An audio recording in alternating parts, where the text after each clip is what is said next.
अबे दुबे, जी। ये बात हमने पहले भी उठाई है कि भाई 2019 में जहां बीजेपी के पास 51% दलित वोट बैंक था, वो 2024 के लोकसभा चुनाव में घटकर 51 से 24% पर आ गया। और जो 25% वोट बैंक कांग्रेस के पास था दलितों का 2019 में, वो बढ़कर 68% चला गया था। जी। महाराष्ट्र में क्या वो फिर से होता दिख रहा है, या जो दरअसल प्रोफेसर बद्री नारायण कह रहे हैं कि वो जो प्रवाह था, वो जो मजबूती थी, अब वो क्षीण होती दिख रही है, कमजोर पड़ती दिख रही है? देखिए, बद्री जी की बात कुछ अर्थों में सही भी हो सकती है, लेकिन जैसे आपने उनसे पूछा कि इसके प्रमाण क्या हैं आपके पास कि वो लहर कमजोर हो गई है?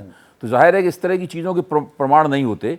हम लोग देखते हैं, सुनते हैं, बात करते हैं, उससे अंदाजा लगाते हैं। बीजेपी की तरफ से प्रधानमंत्री मोदी से लेकर अमित शाह से लेकर सरसंघचालक से लेकर राष्ट्रीय अध्यक्ष जेपी नड्डा, योगी आदित्यनाथ, सब लगातार जो बटेंगे तो कटेंगे, एक रहेंगे तो नेक रहेंगे, सेफ रहेंगे, ये तो हिंदुओं को लामबंद करने की कोशिश है। भाजपा के भीतर इस बात का गहरा डर है। आपकी बात सही है, वही मैं कह रहा हूँ। हाँ। भाजपा के भीतर इस बात का गहरा डर है कि अगर कहीं संविधान वाला मुद्दा दोबारा चल गया, जिसकी उत्तर प्रदेश के बाद महाराष्ट्र में सबसे ज्यादा चलने का, क्योंकि जमीन वहां इस तरह की है, अम्बेडकर का इलाका है, वो सबसे ज्यादा चलने का है, और तो फिर वो मुश्किल हो जाएगी। सशक्तिकरण भी सबसे ज्यादा हुआ है। दूसरे इस बात को ध्यान में रखना होगा कि लोकसभा चुनाव में जो महाराष्ट्र का ओबीसी वोटर था, वो महायुति से इसलिए नाराज था कि ये मराठा जो आंदोलनकारी हैं उनको कुछ ज्यादा तरजीह दे रहे हैं। मनोज जरागे पाटिल को फुसलाने की, पटाने की, खुश करने की ज्यादा कोशिश कर रहे हैं, इसलिए ओबीसी वोट भी उनको उतना नहीं मिला।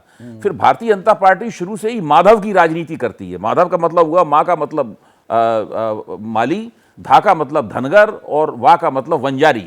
ये ओबीसी मतलब प्रतीकात्मक रूप से ओबीसी समूह है जो करीब 38% होता है। इसमें अगर कुनबी 8% कुनबियों को जोड़ लें तो ये 38% होता है। पर ओबीसी का ज्यादा वोट एनडीए यानी कि बीजेपी गठबंधन को गया था 2024 के लोकसभा चुनाव। गठबंधन को गया था, लेकिन मराठाओं के साथ जितना भी ओबीसी वोट जोड़ा था इधर, मुसलमान, मराठा, दलित जो कंसोलिडेशन था वो बहुत बड़ा था महायुति के लिए। देखिए, वोट तो दोनों का तकरीबन बराबर था, लेकिन कहां कहां वोट गया है रणनीतिक रूप से, उससे सीटें जीतने में उनको बहुत मदद मिली। मेरा कहना है अभी भी महाराष्ट्र की पूरी लड़ाई, संविधान कोरे कागज का संविधान बांट रहे हैं, लाल रंग की किताब बांट रहे हैं, लाल रंग सारा संघर्ष उसी के ऊपर है। ये संघर्ष मेरा कहना है एज किसको मिलती दिख रही है? मेरा कहना है कि ओबीसी वोटर जिस तरफ जाएगा, नहीं, वो एज किसे मिल रही है? मुद्दा है क्या? मुद्दा यही है। आप बिल्कुल कमजोर होता दिख रहा है, आप कह रहे हैं अभी मालूम नहीं। मेरा कहना है कि लड़ाई इसके ऊपर हो रही है।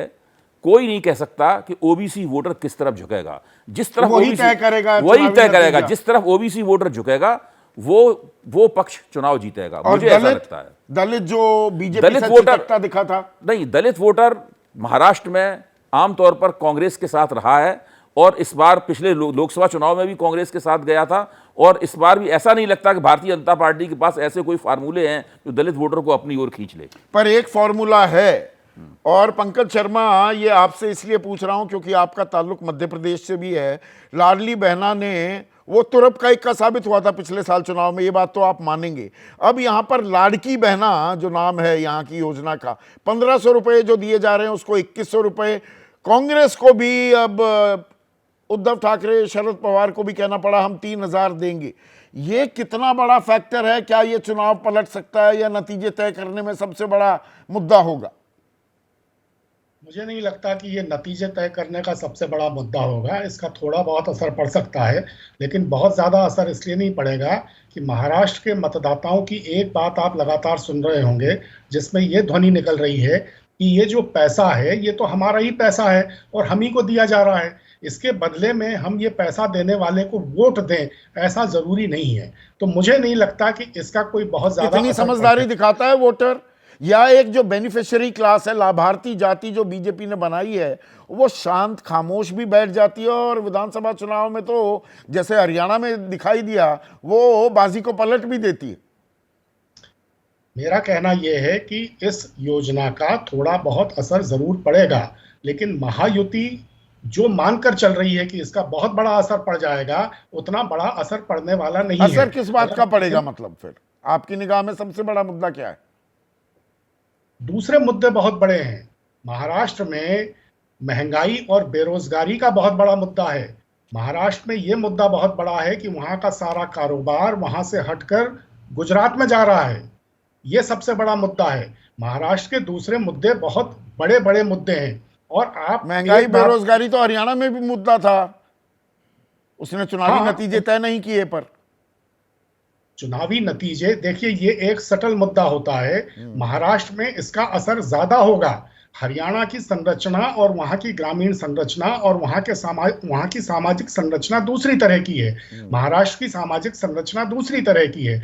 महाराष्ट्र के शहरी इलाकों में भी और कस्बाई इलाकों में भी ये बहुत बड़ी फीलिंग है कि मणिकांत यहाँ- मिश्र हैं, राजकोट वासी हैं, गुजरात में रहते हैं, वो आपकी बात की ही तस्दीक कर रहे हैं पंकज, इसलिए बीच में आपको टोका। वो कह रहे हैं कि अगर बीजेपी को लगता है कि वो 2100 रुपए देकर महिलाओं का समर्थन हासिल कर लेगी तो वो मुगालते में है। वही मैं कह रहा हूं कि इसका कोई बहुत ज्यादा असर नहीं पड़ेगा। अभी मैंने कुछ लोगों को यह कहते भी सुना कि जो शिवसेना और एनसीपी के वोट हैं वो उनके दोनों धड़ों के बीच पिछली बार की तुलना में इस बार बराबर बराबर बढ़ जाएंगे। और अगर ऐसा होता है, कांग्रेस के वोट 2019 की तरह यथावती बने रहते हैं, तो भी अघाड़ी के पास 33 से 35% के बीच ही वोट है। और अगर भारतीय जनता पार्टी के वोट पिछले विधानसभा चुनावों के प्रतिशत पर ही रहते हैं और अजित एनसीपी और शिंदे शिवसेना, शरद एनसीपी यूपी हो या फिर हरियाणा विधानसभा चुनाव, ये जोगिंदर है हमारे दर्शक गाजियाबाद से, पंकज, वो कह रहे हैं लाभार्थी क्लास ने बीजेपी को सत्ता तक पहुंचाया, महाराष्ट्र में भी ऐसा हो सकता है। रेवड़ी कौन बेहतर बांटता है और भरोसा किसकी रेवड़ी पर है? मैं रेवड़ी शब्द इस्तेमाल कर रहा हूं पूरी जिम्मेदारी से। देखिए, अगर ऐसा होता तो 2024 के लोकसभा चुनावों के नतीजे जो महाराष्ट्र के आए हैं वो क्या दर्शा रहे हैं?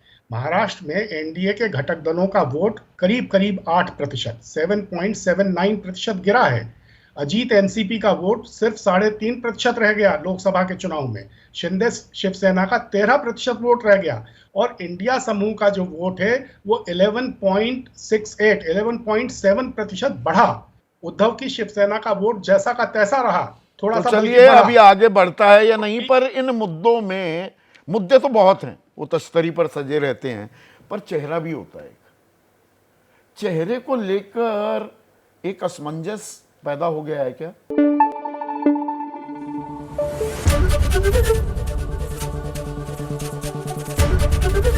एबीपी न्यूज आपको रखे आगे।